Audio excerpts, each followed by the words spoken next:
Okay, time for a new video, and whether you are somebody new to my channel or you are returning to my channel to watch this video, it is greatly appreciated. As always, I'm filming this video in one go, so if I stumble over my words moving forwards, apologies about that. And also, if the quality of this video is fairly poor as well, if there's any lag, anything like that at all, sadly it cannot be helped, and hopefully it is not too much of an issue for you. This is yet another Eurovision 2023 related video here on my channel, and another Melodifestivalen related video as well. Right now, as I'm recording this video, it is the 10th of March. Tomorrow, the 11th of March, we'll see the grand final of this year's Melfest take place at the Friends Arena in Stockholm. And the winner will be determined, out of 12 acts, by 8 international juries and the Swedish public, of course. And once those votes are added together, we will find out who has been crowned the winner and who will take to the stage in Liverpool for Eurovision this May. So, in previous weeks I've spoken about the semi-finals we've had. I made a video last week about the 5th semi-final second chance round, whatever you want to call it, so there's no real point going through these songs in too much depth again, but I will be talking about them a little bit more, and I've also made a very rough prediction for the results. In previous years I've actually filmed a reaction to the Melfest results as they come in. Whether or not I do that tomorrow remains to be seen. Maybe I will, maybe I won't. Nevertheless, I will be talking about the winning song, of course, many times moving forwards. So I've got some information in front of me to make sure I don't forget anything too important, and I should say, as always, you're very welcome to let me know your thoughts in the comments section, and there are links in the description to my other social media pages. Check them out if you so wish. This year's Melfest began on February the 4th, and we've had 5 shows prior to tomorrow night's final. And taking a look at the results, Heat 1 in Gothenburg went as expected, to be completely honest with you. Heat 2 in Linköping, Panagiotis going through directly, well, not directly, but ahead of Teos. That was very surprising to me. And Victoria missing out completely was a real shame. Heat 3 in Lidköping, as expected. Ida Luva missing out, that was a great shame, but it was a fairly tough semi-final. Heat 4 in Malmö, smashing to pieces, a rock band going through, ahead of Mariette, ahead of Axel Schillström, names that had been involved in Melfest before. That was very, very impressive. Perhaps the most impressive result of this year's Melfest. But there we are, and it's worth saying Mariette only went through by a point in Heat 4. In last week's 5th semi-final, 4 acts out of 8 progressed. They were Teos, who won. No, he didn't. He was second behind Nordman. Kiana was third, and Mariette was fourth. So Victor Kroner, Tennessee Tears, Elov and Benny, and Melanie Weber all missed out. Heading into the final tomorrow night, it's going to be a big, big show. I think the audience is going to be about triple the size of what it will be in Eurovision, which is quite something. But let's go through these songs and my very brief thoughts once again. So opening tomorrow night's big one is Jon Henrik Fjällgren Ark North featuring Adam Woods with Where You Are Savashan. This is Jon Henrik returning to Melfest after a few years away. To be honest, he doesn't really do a whole lot in this performance. He just stands there yoking, I think it's called, every now and then. It's arguably his most modern sounding track in the competition, perhaps his least authentic sounding, you could argue. The 2 other guys, they're there doing their thing. One's doing a bit of DJing, the other one sings a bit. It's been a while since I saw the performance. I think there's a smoke machine as well, can't quite recall. Jon Henrik usually does very well in the public part of the results. The juries haven't always been totally on board with his previous entries. As such, this is probably going to finish in mid-table. I've said it before and I'll say it again. When you keep coming back to Melfest, sometimes it can really backfire, because every entry you keep coming back with is weaker than the one before, and it just gets poorer and poorer and poorer, and less people are interested in what you're bringing to the table. For Jon Henrik, I don't know how many people are truly going to be really, really into this one tomorrow night, and it could be his weakest result to date. Who knows? It's not a bad song, it's fairly catchy. It does feel somewhat contemporary and somewhat original with what Jon Henrik is doing, but I don't know. You could say he's had far better songs than this one. Song 2 is Tuna Sekelius with Rhythm of My Show.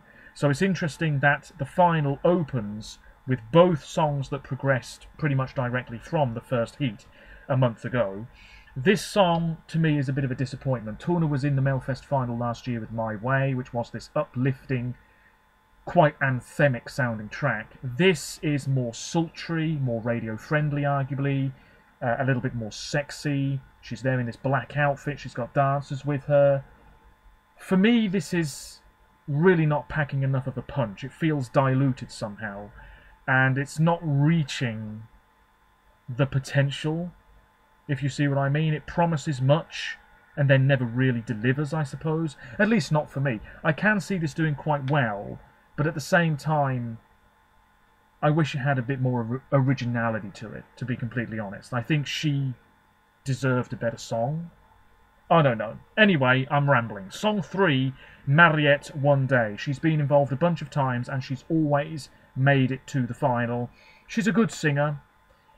This song, it's quite nice. It's very simple in terms of the way it's presented. She's got dancers, the steps and the little ramps either side of it, and the dancers throwing themselves about at one point. It does have quite a bit of momentum, this track as well, pretty much right from the start, which is nice. You're swept up in the melody of it all. I don't really have much else to say about this. She scraped through from Heat 4, she scraped through from last week's 5th semi-final. Is this really going to do that well? I doubt it. She hasn't really had a challenger for the win since 2015 with Don't Stop Believing. So, yeah, I can see this finishing towards the bottom. Song 4, Marcus and Martinez with Air, the Norwegian brothers. This is slick stuff. The lasers, they're just bopping about on this little podium for 3 minutes. Young people will go massive for this, arguably more so than with Lorraine, who comes up later on. This is good. Very, very polished, exactly the sort of thing that would do well on the radio, exactly the sort of thing that's going to get people excited at Eurovision. I am quite interested as to why they try to represent Sweden more than their own country. Maybe they were rejected by the Norwegian broadcaster, who knows? Then again, Melfest is arguably a bit bigger than MGP, maybe that was their reasoning. Anyway, it's a good song, it's my second favourite of the year. My friend really likes this, I played it in his car recently, and he thought this was considerably better than Tattoo. The drop was more impressive, that was what he said. But yeah, this is looking and sounding like a real contender, and it will push for the win. It's as simple as that. Song 5 is Panietos. They've been involved a bunch of times before with On My Way. This is a summery anthem. It's a bit of a bop. There's choreography. The crowd are loving it. I think they all had balloons when they performed a few weeks ago in the arena. Yeah, it's pretty good. It puts a smile on your face. Panietos have fared well with the public in the past, so unlike with Mariette, Panietos probably will get a good dollop of points tomorrow night. How the juries will appreciate this, I don't really know. But this is not a bad song. It's not one of my favourites. It's not even a personal qualifier for me from semi-final 2. It just misses out. But it is still good. And it's a change of pace. It's a change of tone. It's just carefree fun. This will do quite well, I'm sure, with the public. But the juries may mean that actually Panietos finishing mid-table rather than, you know, really up there challenging for the top 3. Song 6 is Maria Sur with Never Give Up. People are saying that she's only here because of sympathy votes. I'm not sure about that. This song is pretty good. It's a big ballad, obviously. Lyrically, it sort of hits home for Maria. She's talking about Ukraine, where she's from, and, you know, the current circumstances over there and everything. So it is a very touching song. Will people really be on board with this? I don't know. Certainly, she's not going to finish anywhere near the bottom. I'd be very, very surprised. She went through directly from Heat 2. Great young singer, great voice, staged simply, quite impactful. Haven't really got anything else to say about it. Let's move on. Song 7, this is the rock group, Smash Into Pieces with 6 Feet Under. This is doing well. I think it's had a lot of streams, it's had a lot of views on YouTube. A lot of people are really liking this because it's so different to what we usually get in the Melfest final. You know, several shades of pop. That's usually what we get. This is something very different. Big blast of rock. It's staged well with these sort of hanging projections around the stage. I don't really know how to describe it, but you know what I'm on about if you've seen the performance. The vocals are pretty good. It's not too heavy. I've said it before, it reminds me of early Linkin Park, which is good. This may do very, very well indeed. I wonder how well, particularly with those jury points too. Song 8 is 16-year-old Kiana with Where Did You Go? I think this is really great. It's repetitive, but she's a pop star in the making, bopping about in the white dress. You've got dancers waving, big white lights as well. Visually on the backdrop it could be a bit better, but this is a really great, and I think it is, debut single for her. Absolutely fantastic. What a way to launch yourself onto the music scene. Fabulous stuff. I'm really impressed with her vocals, her energy, her likability. I've watched a few interviews that she's done online. Really good stuff. I'm hoping this isn't criminally underrated. Then we have Nordman. The legends themselves are back. The guy doing the singing with the slightly gruff voice, and then the other chap playing the nickel harper. This is Slep alla Sorger, and they've got lots of bird imagery. I think it's crows on the backdrop. It reminds me a tiny bit of Iceland in 2016. Hear them calling. This is good. It's quite catchy, but at the same time, this maybe does feel like the most dated track in this lineup, you could say. Can't see the juries going big for this. The public may, because this is a well-known group in Sweden. But really, I think we can expect this to finish near the bottom. Then we have Loreen, who in my opinion is not only winning this, she's probably winning Eurovision in May, and she's winning both shows comfortably. Absolutely, in my mind, this is going to be maybe a landslide victory. She's so far ahead in the betting odds, it's ridiculous. Sweden are the favourites to win Eurovision before she's even gone there. This song has had promotion because, of course, of who's singing it. This song has had success in some other countries already as well, including in the UK. She's been spoken about on the radio. Scott Mills, our semi-final co-commentator, played this on the BBC Radio 2, I think it was. Absolutely incredible. This song is good. You know, she's sandwiched between those two LED screens, and then she's pushing them up, and there are these sort of ancient runic symbols above her as well.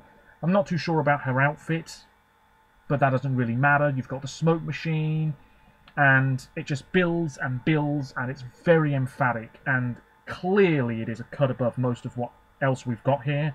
It is very, very likely to win easily. Then we've got Teots. I hope he isn't underrated. I think he's the youngest person ever to appear in 2 Melfest finals. I think. Don't quote me on that. But this is Mer av dig, More of You. It's just a good pop song, this. He's got dancers on stage, this pixelated, colourful effect on the backdrop, and also screens that sort of move around a little bit on stage as well. He's having a great time. There's energy, there's pyro. Really, really good stuff. Young voters will go big for him. Older viewers, maybe not so much. Juries, I really don't know. Mid-table, maybe, at best. I think that's very respectful if he does finish there. Then we have Paul Ray with Royals. This isn't bad. The lyrics appearing on the screen behind him at certain stages, sort of yellow and black, the colour scheme. He's in this jacket, he's got dancers. It's very up-tempo, it's very fun. Sort of gets you pumped up. It would be a good song to listen to in the gym, maybe. He's been in Melfest a bunch of times. This is arguably the song of his that I enjoy the most, but I'm not sure it's going to do incredibly well tomorrow night. So, with that being said, ladies and gentlemen, and I apologise there because it was a very messy ramble indeed, I have made a brief prediction for the results. I don't know if I mentioned this at the start, but the voting international juries appear to be, and don't quote me on this at all, I'm just going off what I've seen online in the past 24 hours or so, but Australia, Belgium, Croatia, Latvia, Malta, Spain, Germany and Austria are rumoured to be the international juries. And then, of course, you've got the Swedish public and the age range voting and then the separate telephone vote. Why they do it like this, I don't know, but it is what it is. So, feel free to agree or disagree with me in the comments. Last place, 26 points, Nordman, Slep alla Sorger. Yes, older viewers will like this. The telephone vote might dish out quite a few points as well. The international juries, not so much. 26 points. Last place. A shame, but somebody's got to finish last. In 11th place, Mariette. Same deal, really. Older viewers might like this, particularly those over 75, potentially. The telephone vote, maybe not quite as much. International juries also dishing out very little in the way of points. As such, the bottom 3 beckons, perhaps. In 10th place, Kiana. Doing all right with younger viewers, particularly those under 16 potentially. Remember, this is just a prediction. The public vote, the telephone vote, maybe not so much. And then the international juries, I think maybe a few 3s, 4s, 5 points, but nothing major. 36 points in total. In 9th place, Paul Ray. He'll get a handful of points here and there from the Swedish public, and maybe a smattering from the international jurors as well. 9th place. 8th place, I'm not sure about this, but I've put Jon Henrik Fjällgren. I don't know if this is really going to capture the attention of audiences in the way that his previous tracks have done. I think the Swedish public will like him very much, because they have in the past, and the international juries, again, it's a bit like Kiana. 4 points here, 5 points there, but maybe no 8s, 10s or 12s. 7th place, Panietos, with 50 points. Jon Henrik, 50 points as well, I should say. But because Panietos, I predict, will get more from the Swedish public, he's ahead of Jon in this list. Panietos, you know, it's a good, feel-good track. It's as simple as that. They'll do well with all age ranges and in the telephone vote, and I think the international jurors will respond with quite a few points as well. Can't really fault it. It's a pretty flawless performance. Mid-table. 6th place, Teos, who has come through the second chance round, but I do think that he's going to do better than Panietos, who went through pretty much directly in the same heat. Younger viewers will love him. International jurors will respond with quite a few points as well. A 7 here, an 8 there. 55 points in total. 4th place. No, 5th place. My apologies. Smash Into Pieces. 86 points in total. Older viewers might not be so keen, but people my age will absolutely love it potentially. I'm not sure about the international juries here. I've put Malta to give this song 7. So make of that what you will. But yes, once the public votes are added, they'll rise a few places, and this could finish in the top 5 tomorrow night. 4th place, Tunis Achilles. Again, no 10 or 12 points here, but a very respectable mark from the Swedish public and the international juries. 3rd place, Maria. I think she'll do well mainly with older Melfest viewers, and I think she'll get quite a few high marks from the international juries, because it's a very safe track, yes, but she sings it well, and it's got a message, and it's quite powerful. So I think 3rd place, 115 points. Yeah, I can see that happening. The runners-up, Marcus and Martinus, 158 points. Lots of 10s and 12s here. Maybe older viewers will prefer something else. Maybe something that feels a little bit more old-fashioned, maybe. I don't know. The juries, yeah, they'll appreciate this slick show. 2nd place. And then Loreen, winning very comfortably. 184 points, smashing the age range voting in Sweden. 10s and 12s everywhere you look. And I don't think she'll get anything less than a 10 from any international voting jury. So Loreen is winning comfortably. She's going to Liverpool, in my opinion, and she'll probably win very comfortably there as well. So, with that being said, ladies and gentlemen, I'm really not too happy with how this video has turned out. A big, massive, waffling ramble, and I repeated myself many times, but let me know what you think. Do you think Loreen is winning comfortably tomorrow night? Could we have an upset? Could Paul Ray come out of nowhere and win the whole thing? I don't think that's happening, but you never know. And maybe tomorrow I will film my reaction to the results as they come in. We've also got Portugal's national final tomorrow. That will finish later than Melfest. And we've got more internal selections as well. Later today, at some point, I think we're getting the Greek song. So I will be back, all being well, with a first listen to that Greek entry. Until next time, apologies if the quality wasn't that great. Let me know your thoughts in the comments as always. Until next time, take care of yourselves, stay safe, and bye for now.